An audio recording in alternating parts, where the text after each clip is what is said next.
Hello, I am Joel McLeod. I'm Roland Tanner.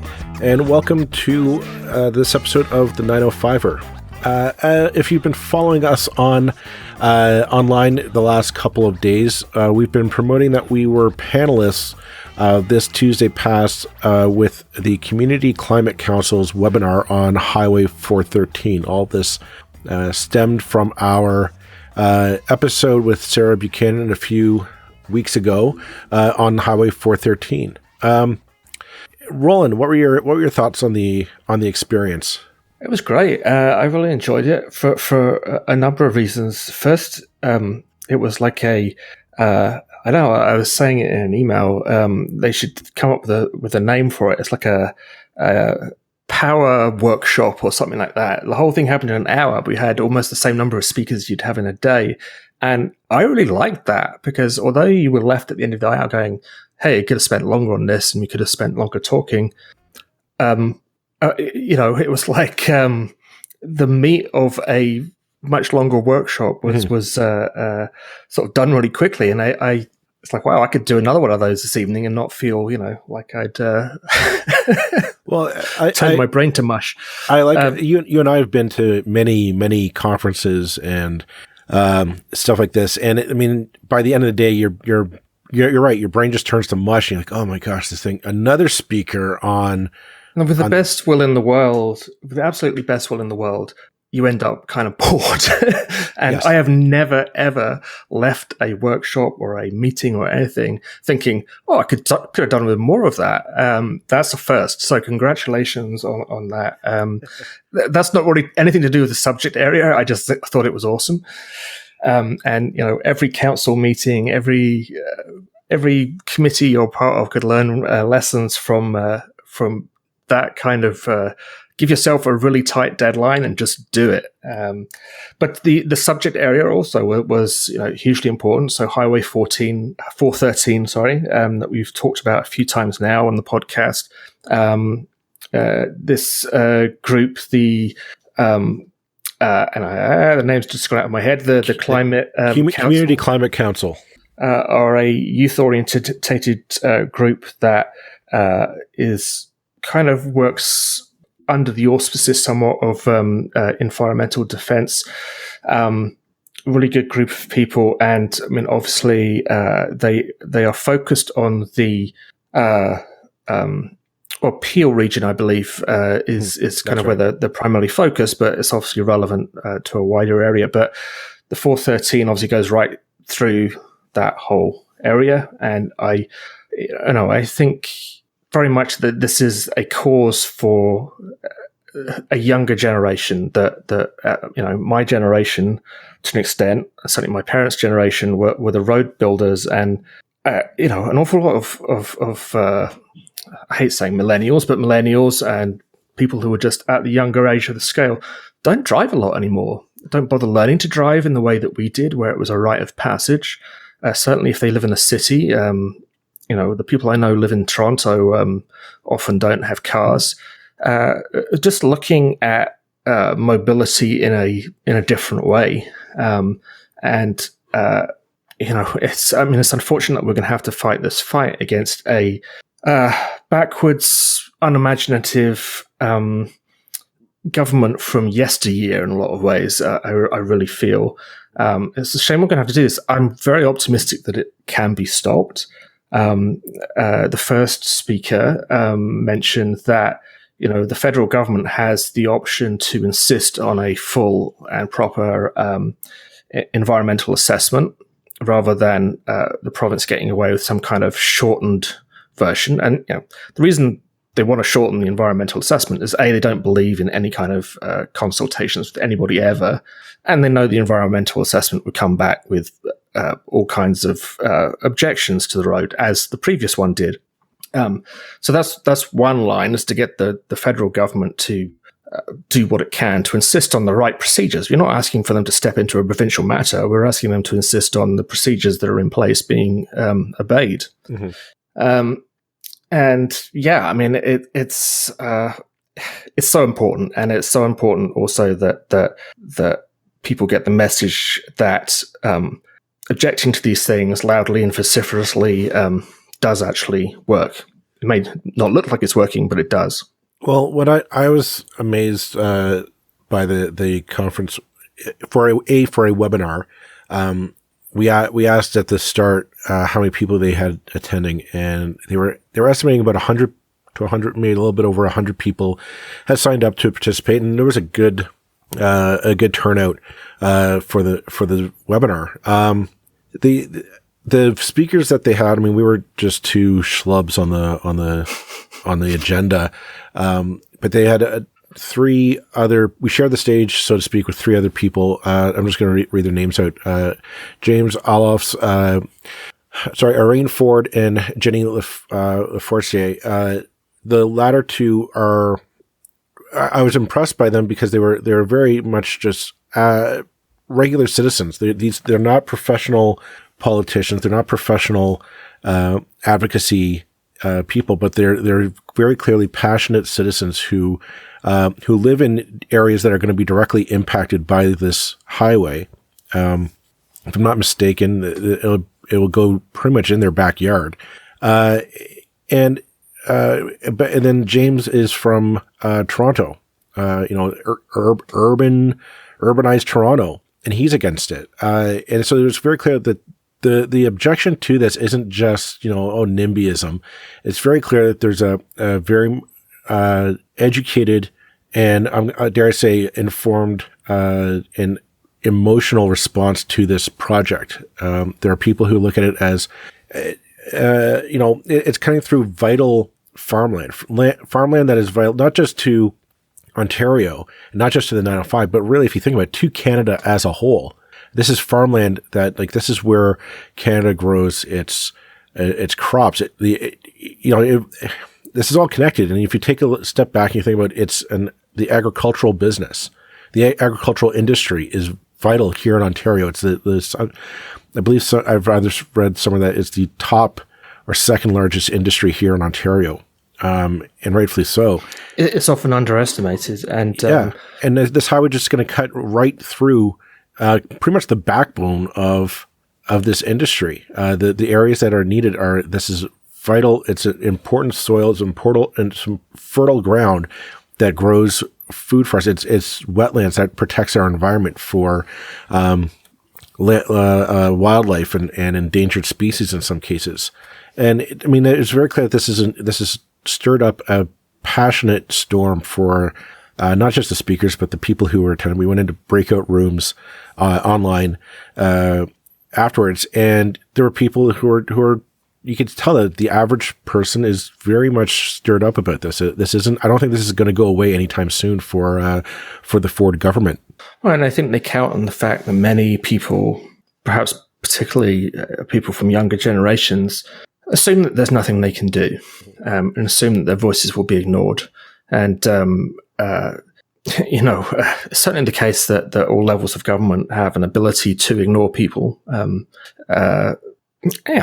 Sometimes, frankly, that's the right thing. If you've got people lining up to bring back the death penalty or something, I'm kind of I'm all for the government doing what it can to avoid that. But no, generally, absolutely not. Well, here's the big thing between what the example you gave in this is that it matters if you have enough people behind you.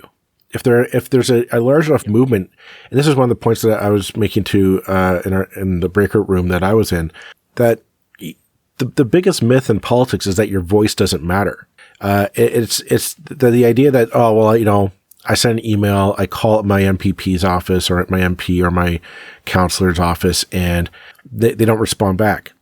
If there's enough people if you can organize and you can mobilize, and you turn that anger that's out there into a focused wave of energy, it's a terrifying thing for an incumbent politician. I mean, that's ultimately what you need to tell them is that if you're intent on moving forward on this project, your seat is in danger. Your job is in danger.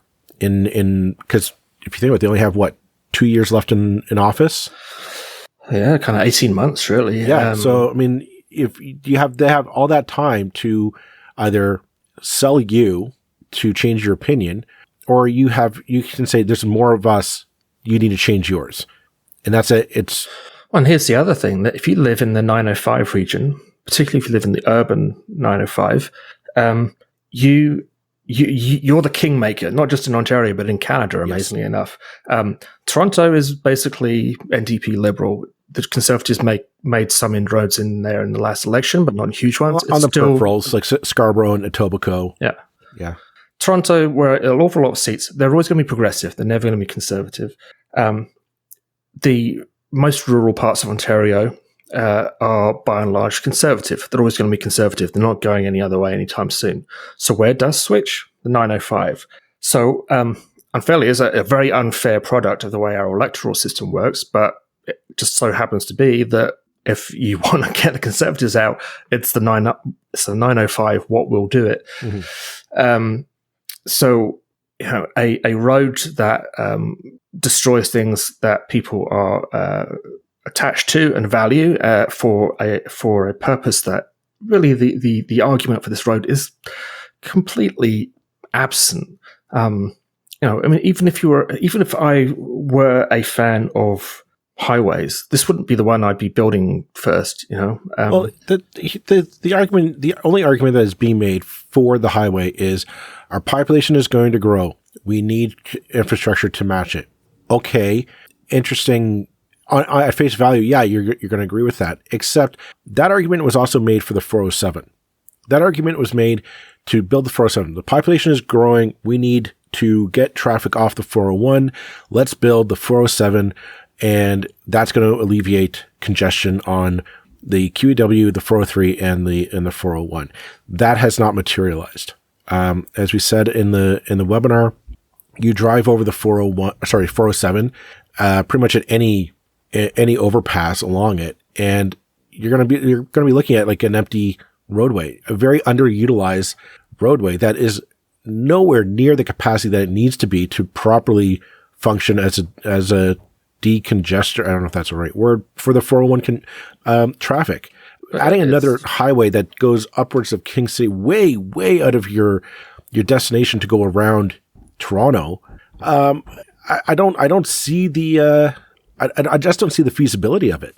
Yeah, I don't see the point. I don't see the point unless you're building huge communities around that highway, because as it would be on day one. Well, if you live in Barrie and work in Hamilton, awesome. That'll be great for you. But how many people do that? Not many. Very, very few, I would imagine. It's good. It's good for the few rich in the area who have cottages and places up in Muskoka. It might shave a couple minutes off your trip. But at the end of the day, like, is it going to be this great deterrent for tractor trailers and traffic trying to get, basically, if you think about it, from Windsor through to Quebec City, they have to cut through Toronto, cut through the 905 that way. And that's what this is supposed to do. Oh, we're just going to go around it. I don't buy that for a second. And the first speaker, whose name I'm just looking up, James Alofs, yeah. Yes. He made two really good points. One point was that because of COVID, the 407, I believe, is facing some financial difficulties at the moment, and is actually, believe it or not, kind of asking the province for something of a bailout. Now, I don't have the details. I'm just literally reciting that from memory. But that puts the province in a good position to say, hey, okay, we're going to insist that haulage freight takes the 407 rather than the 401, or things like that, to get concessions out of that group that would better utilize that highway. Since it's there already, we might as we can't dig it up. Frankly, I'd quite like to, but all kinds of things which don't cost $10 billion, and actually would have a benefit for all sorts of us. I mean, right now the haulage doesn't take the 407 because it costs too much. Yeah, nobody takes the 407 because it costs too much. I mean, literally, I will take it once or twice a year when I'm going to a cottage or going to Kingston or something like that. because on those rare occasions, it's like, okay, I'll pay the whatever it is. But every day, you've got to be kidding me. Mm-hmm. And the other point he made is that the Ontario doesn't, we live in a very large province, in a very large country. But what we don't have much of in Ontario is farmland. We have very, very little, and it's pretty much all around the areas that are most urban. The best, highest quality, most productive, most valuable land is the land that's closest to us here in the 905. So it is literally taking the food out of our mouths somewhat to build on that. Mm-hmm. And sure, you can then, we can always go and get it from Alberta or whatever, but that then you're trucking it across Canada. So great, you've caused two problems now. The arguments are so obvious. It's so frustrating that we're still having these arguments. I mean, I think it was Jane Jacobs or someone like that who said in the 60s, the idea of building roads to reduce traffic is like trying to lose weight by taking your belt out a couple of notches. It doesn't work. That was, I wasn't even born then when that was said, and yet we're still having this argument. I think change is coming. I feel like the last government hardly built any roads and put huge investment into transit. And I'm not trying to big them up or whatever. I'm just saying as a fact, go look at the numbers. So that was progress for a mainstream political party to sort of take that approach. Unfortunately, we're now stuck with these. I know it's a cliche, but dinosaurs that we have to deal with. Well, it's just a lack of imagination to the problem, because quite frankly, we are running out of places to build highways that are useful. This is I think it's just a waste of tax dollars. This is money that should be spent on expediting the COVID-19 response. We're going to need money. We're going to need money and financial work to, I think, jumpstart the economy once we're out of COVID-19. I'd rather see the $6 billion or $9 billion spent on that as opposed to putting up a highway that I think will take. It's highly questionable if it's useful or not. I'd rather say give that money to small businesses to help them reopen, help us navigate a new economy. There's so many other alternatives and exciting alternatives that are possible.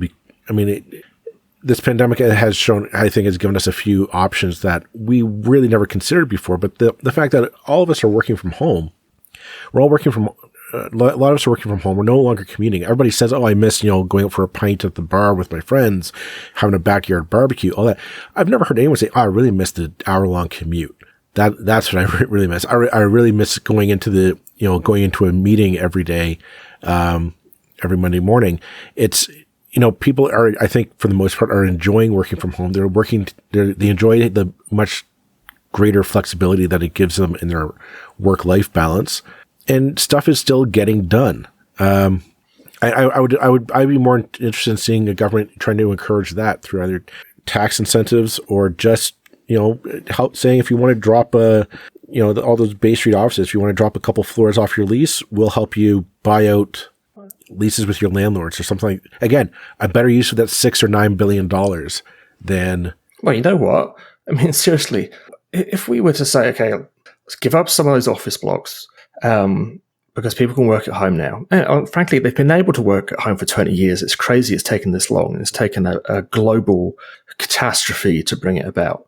But I don't think we're going back. I think if we do go back to commuting, we're idiots.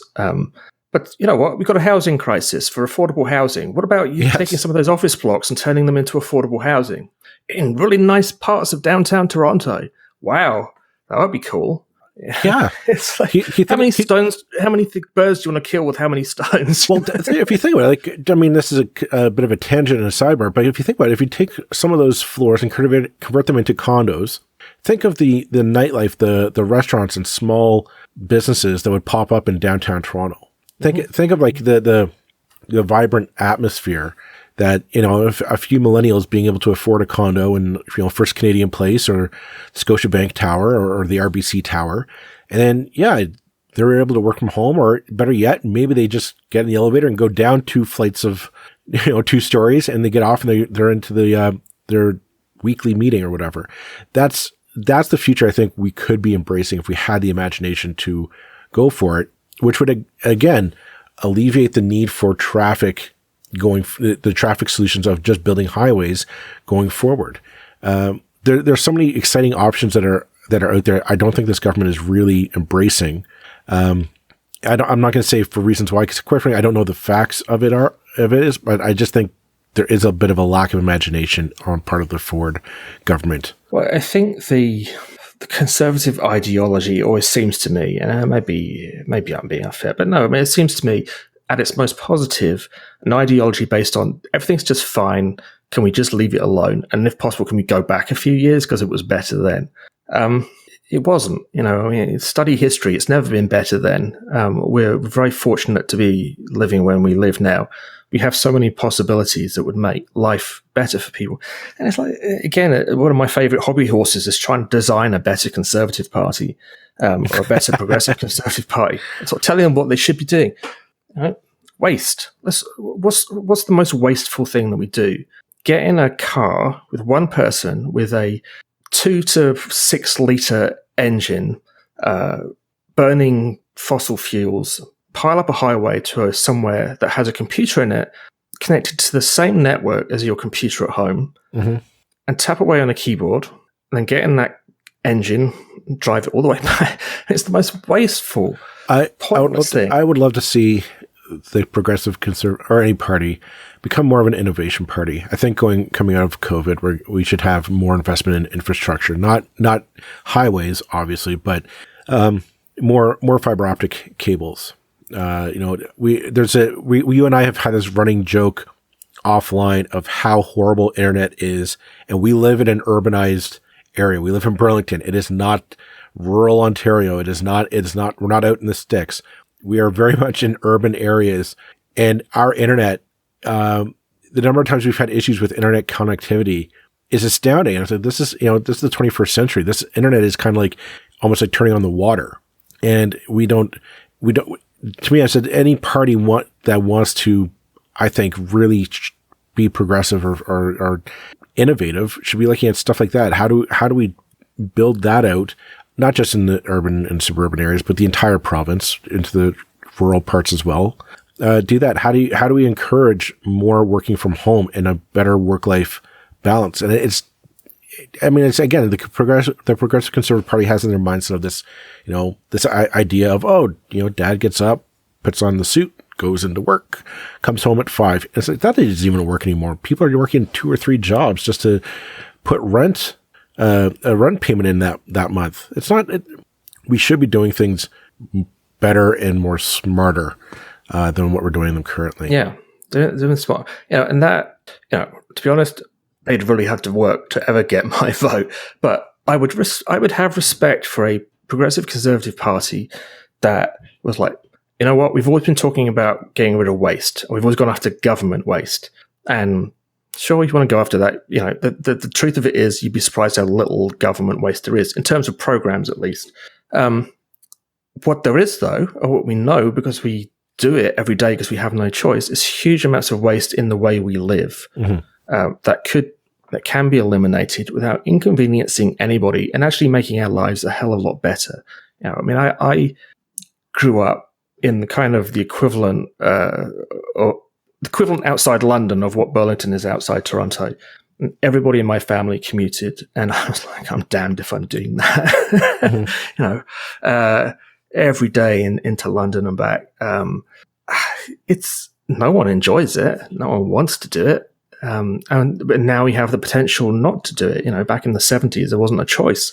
Be the champion of efficiency, of better lifestyles for people, and my goodness, that might be something that's worth paying attention to. Well, let's maybe take a change of direction and just cover a couple of those stories that we were Sure. thinking about covering on Tuesday. As for Burlington listeners, I know we have quite a few.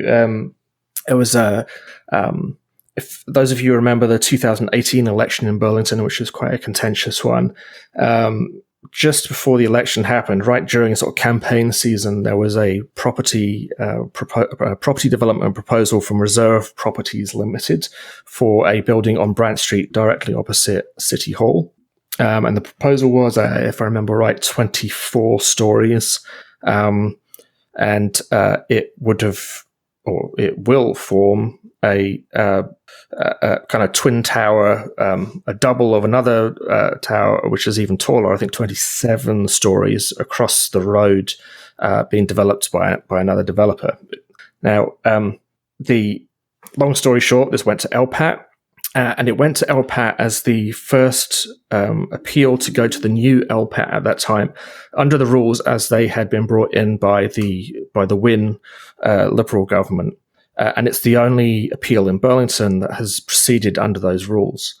And as of last week, we understand it has now become the pretty much the only.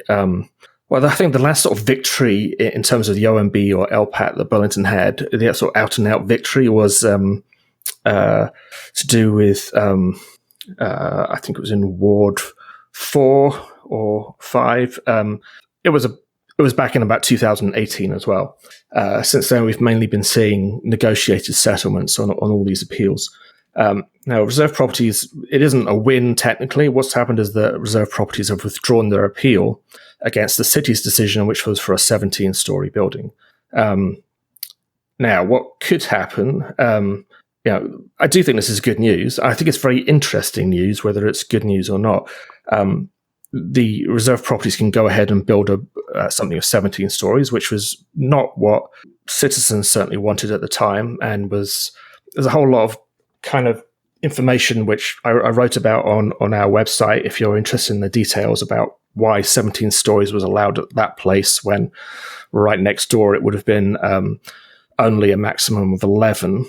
But to cut all that as short as I possibly can, it's a win. It won't be more than 17. But what could happen now is that Reserve Properties could simply throw that entire application in the bin and produce another one for a 30-story building, go to council on that one, and they would then be under the new LPAT rules, which, you'd have to reckon they'd have a far better chance of success, which is no doubt why they've withdrawn. So whether it ends up being a good news story, time will tell. But I think it's illustrative, most of all, about the difference between what the last government was trying to achieve in terms of a move towards a more balanced relationship between these appeals bodies and developers and municipalities, and what we have now with the Ford government, again, basically saying, let's just tear up everything that gets in the way of developers, and the tragic results that we're seeing as a result of that. Mm-hmm. Well, yeah, I mean, that just goes to show you the priorities of the current government. It's something that you and I have been humming and humming about how our communities are more than just buildings. It's more than just, how many stories and how many, where do we want to put condo towers? I find that here in Burlington, the debate on the official plan was, again, a bit of a red herring. There's no effort to really come up with an idea of what do we want our communities in the 905 to look like. It just seems that we just get into this developer versus city council mindset, because you're right. The system is set up to benefit the developer. The developer can say, well, I don't have to work with you to say, what do we want to build? How do we build neighborhoods that are dense enough to satisfy the growing urbanization that's happening in the 905, but innovative enough to keep green space to use technology. As we said earlier, there's talk more about people want to stay at home and work from home more. That's great. But how do we build communities that reflect that? That's not that maybe we don't need the strict communities of, we have a downtown office core and we have the suburban outer areas, and then we'll just put a few strip malls in between to fill up the the amenities. Like what if we actually start thinking of how do we reimagine these communities that they're a little bit more utilitarian for all purposes, to allow businesses to thrive, but also like allow us to actually live together, not just in compartmental areas. I think it's such a massive subject, but it's such an important subject that we do start paying better attention to, because it's tied into how we deal with climate change. It's tied into, like you say, how we live our lives and quality of life, and designing better cities, cities that we can be truly proud of and not feel are just kind of off the shelf North American cities.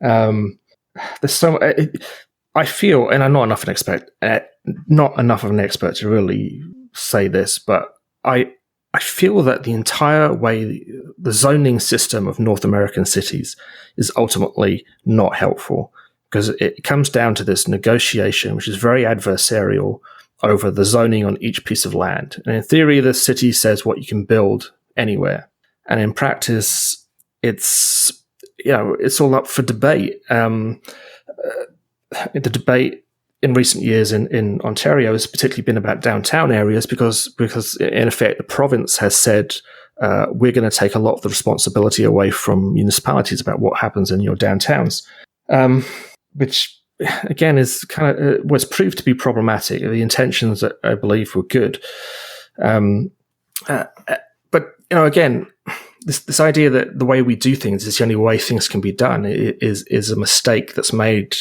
around the world. There's no such thing as zoning in Europe. I can't. Definitely not an expert. Well, it's the old 1950s suburbanization model, right?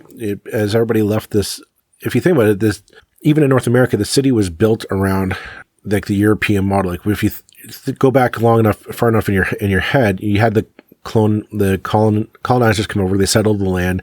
They built York, which is now Toronto. But I mean, they didn't build it on a principle of like, okay, this will be this type of district, and this will be where everybody lives, and then we're going to have the finance district in this area. That all came just by accident, really. Initially, it was just a group of houses that all got together, and I'm going to be a tanner over here, and I'm going to be a print shop over here, and I'm going to be a butcher shop in this corner here. Okay, great. That's how it worked, and then pretty much like that's how cities worked. Then you had the rural parts where you had all your farmers, and they had a couple of small towns. But then in the 1950s, that's when you had the suburbanization of we all moved out into these neatly gentrified, grid-shaped cities, like neighborhoods.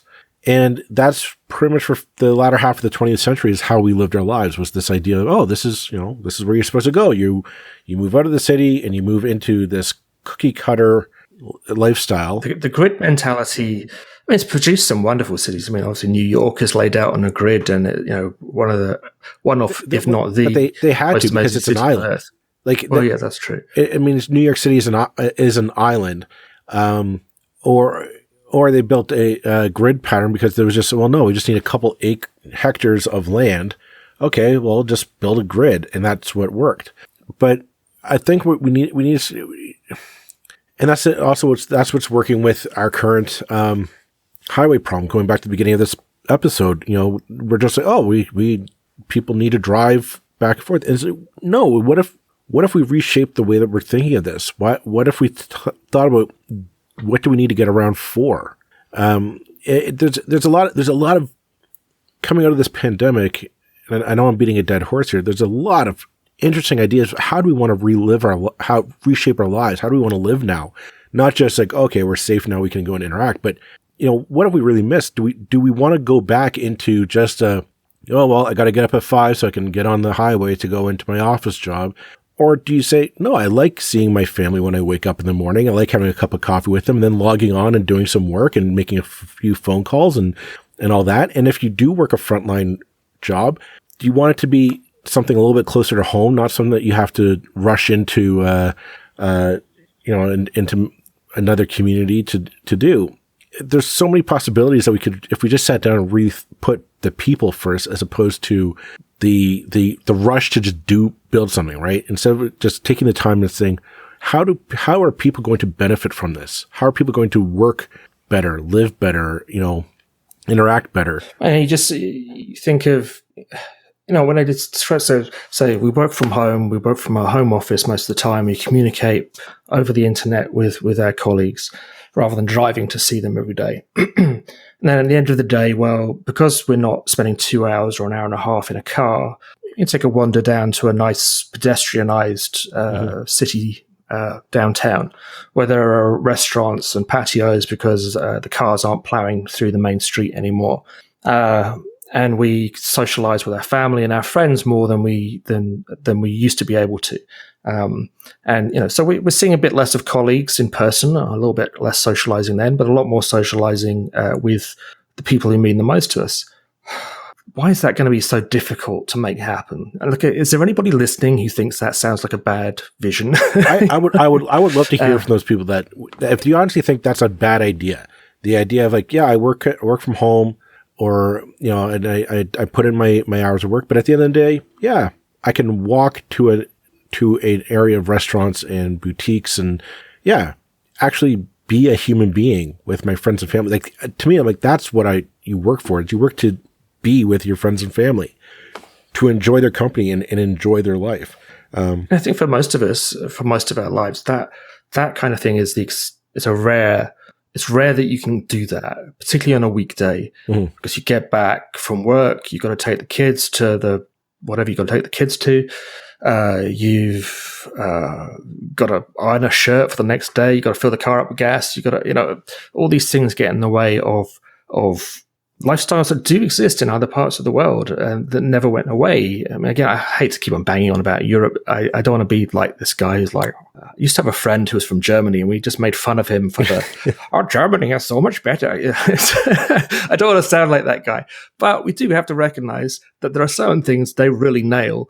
Not so much in Britain, so I'm not sort of tooting my own horn. No, here. But we could look at Italy and France. But I think Spain. We could rebuild something a lot better and a little bit more utilitarian, a little bit more friendly to what's most important to us as human beings. Which I guess kind of brings us on to the the last bit of information that I want to touch upon was that Halton mayors, surprise, surprise, they did something I agree with. The Halton mayors went to the regional council and said that they wanted to put out a statement requesting that the province switch their COVID-19 protocols limits from a strict hard cap of, I believe it's now 10, into a percentage of fire code capacity, which I honestly agree with. I think it's a good idea to reshape the argument in that manner. The problem is, I don't think anybody's going to listen because the last time the mayors decided to write letters, the last 3 times they were dead wrong on the letters, which were, hey, we're perfectly okay. We're different in Halton. Open us up for business. Don't put restrictions on us. And then case numbers went through the roof and we got into lockdown. This is the message I think the Halton mayor should have been saying from day one, not day 4. I agree in that absolutely. My first reaction when I heard about this was like, you've got to be kidding me. Here we go again. This is just another attempt to get around the rules. I'm not enough of an expert really, but thinking about it again, it's like, well, yeah, I mean, square footage does have a logic to it that simply be nicer to us, remove the restrictions from us, doesn't have it. And if that square footage calculation, number per square feet, is based on some kind of proven scientific logic of how, with the correct ventilation, all those things, we can be safe, then yeah, I think I'm happy with that too. But yet you're absolutely right that I just saw this when it was brought to my attention and thought, oh my God, they're doing it again. Can they just leave off? So and they certainly burnt a lot of goodwill with, maybe I'm overstating it. Maybe it's only busybodies like me who they've burnt goodwill with. But I do think it goes beyond that though. Well, I think here's the thing. The first time I did it, I thought, okay, well, I mean, we did have the mayor on to talk about it. And I thought, okay, well, give her the benefit of the doubt. And then a few a few weeks later, those case numbers went up, and we had to go into a stricter level of COVID protocols. And then it just seemed like every time the mayors came, it's like, oh, don't put us in a lockdown. Don't put us in the lockdown. All of a sudden, numbers went back up. Partially because I think the word gets out, oh, we're fine here. Everything is perfectly safe. I can go out and about and do my business. And it's something that I think at the provincial level, the provincial government is dropping the ball on, is in terms of, again, how do we live with COVID? Since the summer, almost a year ago, the actions of the government has pretty much just been, okay, we're going to open up, and then when things get too bad, then we're just going to shut it back down. There's been no notion of let's reshape how we live our lives. So to say that to the small business owner, not just restaurants, but the small boutique, the small shop owner who was told you have to shut down because you're the cause of all the spread, but then you're still going to allow Walmart and Home Depot and all these big box stores, oh, you can stay open because you're quote unquote essential. I think that's confusing. Why can't I go to a mom and pop hardware store that can only allow in maybe 2 or 3 at a time? And we're all masked, and we stay 6 feet apart from each other. And I go in to buy my hammer or my saw or whatever it is that I need. I'm out. I'm helping a small business, and I'm out the door. I never got that notion. It just seemed to me that there was nobody sat down to actually talk with small business owners. To how can we make you safer? And that's what got me, was that it was clear all this talk of Doug Ford saying, oh, I feel for you. I'd be curious, did he ever actually talk to a small business owner? Did he actually talk to someone and say, can you tell me how you think you can make your store safe for people? Because I bet a lot of small business owners you're listening to this right now saying, yeah, I put in dividers, I put in plexiglass, I've put in protocols. We wash our hands like every customer. We got the markers on the floor and all that stuff that the people are putting in to try and keep you safe. Why were they safe? And here, my last point that I want to make before I hand it off to you, Roland, the reason why these answers were never brought forward or never answered was because we don't know necessarily where the COVID numbers are coming from. We know the case numbers are going up, but if you remember, we stopped really contact tracing for a while there. Nobody really knew where the sources of this. And that to me is telling that, because Doug Ford has never once at his press conference said, yep, we know that they're here. We know that this is where the virus is. I think the whole issue of useful information, useful data, the extent to which our privacy rules, which goodness knows I'm a fan of privacy rules, but the extent to which they have actually hurt us in this entire process. I still don't really know where this thing is primarily being spread. And no one's really saying. And we've heard rumors, we've had suggestions, and some of those coming from doctors, but we don't know. Like, how did Dr. Williams not stand up at the microphone and say, we know for a fact it is the virus is being transmitted in these areas. We're going to put in these protocols to clamp down on the spread there. And instead, we're told, instead that they stand up and they wave their fingers at us. Oh, you guys are spreading the disease. Like, we wouldn't spread the disease. We wouldn't get the disease if we didn't know where. If we just avoided where they were. Yeah. And it's tough because we didn't want to sort of create a situation of people being almost stigmatized because of where they live or the street they're on or something like that. But in a public health emergency, it does kind of help to know where the public health problem is and where it's primarily being spread and where it's coming from. And saying, well, this is a big secret, we're not allowed, the number of things which are not allowed to be discussed because they're personal is, well, that's another discussion for another day. I am a fan of privacy, but there's a point where we need to know, Well, I'm glad the Halton Regional Council put forward this motion. It's one that I agree with personally, but it might have come too little too late to make a difference. So we'll leave it at that for now. All right. Well, that seems to be it for this week of the 905er. Thank you very much for listening. We will see you next time. Bye for now. That's it for this episode of the 905er. Thank you for listening. As always, you can send us your feedback, thoughts, and concerns, or ideas for future episodes to our email, info@905er.ca. We'd love to hear from you. You can help us keep the 905er going by financially supporting us through Patreon as well as PayPal. Visit us at 905er.ca and click on the support tab. As well, links are in the show notes for your convenience. Lastly, you can find us on social media. Search for _905er on Facebook, Twitter, Instagram, and LinkedIn. So long for now. See you next time.